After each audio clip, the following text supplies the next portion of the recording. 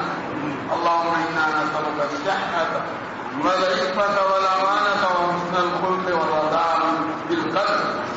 اے اللہ تو ہمارے گناہوں کو معاف فرما، ہماری خطاؤں سے درگزر فرما، ہمارے والدین، اہل و عیال، بھائی بہن، عزیزہ اور اقارب اساتذہ اور مشائخ، دوست اور احباب، محسنین و متعلقین، مخلصین و محبین، اور جنہوں نے دعاؤں کے لیے کہا لکھا جو دعا کی توقع امید رکھے ہوئے ہیں، اور تمام مومنین و مومنات، مسلمین و مسلمات، پوری امت محمدیہ کی مغفرت فرما۔ اے اللہ تو ہمارے چھوٹے بڑے ظاہر پوشیدہ سارے گناہوں کو معاف فرما، ہماری سیئات کو حسنات سے مبدل فرما۔